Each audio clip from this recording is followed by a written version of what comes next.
आचार्य श्री हरिदास ठाकुर जन्म से मुस्लिम थे। तो जब मुस्लिम राजा को पता चला कि ये हमारे कुल खानदान का होते हुए भगवान का भजन करता है, हिंदुओं के देवता को गाता है, समझाया बुझाया, नहीं माने तो फिर कहा कि इसको मृत्युदंड दो।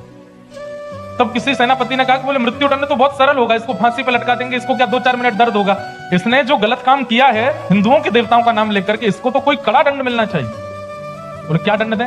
बोले हाथ बांधो, पैर बांधो, बाजार में लेकर के निकलो और इस पर कोड़े बरसाओ, कोड़े में भी कील होनी चाहिए बड़ी बड़ी। राजा बोले उससे क्या होगा? बोले बाजार में जब बच्चा बच्चा इसको देखेगा, लोग इसको देखेंगे तो कल को कोई भी, अरे मुस्लिम तो क्या दूसरी जाति के क्या, हिंदू भी अपने देवता का नाम लेने में घबराएंगे जब देखेंगे कि ये दंड मिल रहा है। तो राजा ने कहा यही ठीक। हरिदास ठाकुर पर जब कोड़े मारे जाते थे तो रक्त की बूंद नहीं निकलती थी, पिचकारियां निकलती थी शरीर से। लेकिन जब वो कोड़ा पड़ता था और उस समय जब वो दोनों भुजा उठा करके और ऊंचे स्वर में बोलते थे हरि बोल हरि बोल हरि बोल, कोड़े बरसाने वाले के चरण पकड़ लेते थे और क्रोध में नहीं, नेत्रों में भाव भरे रहते, अश्रु भरे रहते। बोले बड़ी कृपा। मैं तो चाहता था कि मैं ऊंचे स्वर में नाम गाऊं, लेकिन मैंने पूरी ताकत लगाई, इतना ऊंचा स्वर मेरा पहले कभी नहीं प्रकट हुआ जितना ऊंचा स्वर आपके कोड़े मारने से प्रकट हुआ। और मारिए। जब हरिदास ठाकुर पर इतने कोड़े मारे गए, इसके बाद भी उन्होंने कुछ नहीं कहा। महाप्रभु जगन्नाथ जी को आवेश आ गया और तुरंत सुदर्शन जी को आज्ञा किया, जाओ जाकर के इन म्लेच्छों को नष्ट कर दो।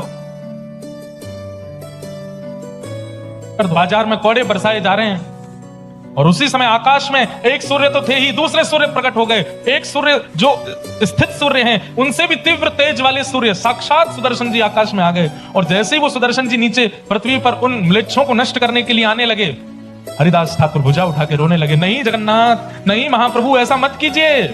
सुदर्शन जी प्रकट हो गए, प्रकट होकर के बोले हरिदास, ये तुम पर कोड़े मार रहे हैं और तुम पर किए जा रहे अत्याचार को देख करके लोग नाम गान करना बंद कर दे रहे हो, तुम कह रहे हो इनको मत मारो, क्यों? जरा हटो तो, मुझे देखने दो इन लोगों को।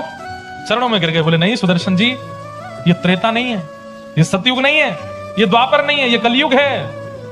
आपने त्रेता में उद्धार किया है, आपने द्वापर में उद्धार किया है, आपने सतयुग में उद्धार किया है, कलयुग में उद्धार नहीं। कलयुग में तो स्वीकार करना है, सबको स्वीकार करना, सबका कल्याण करना है।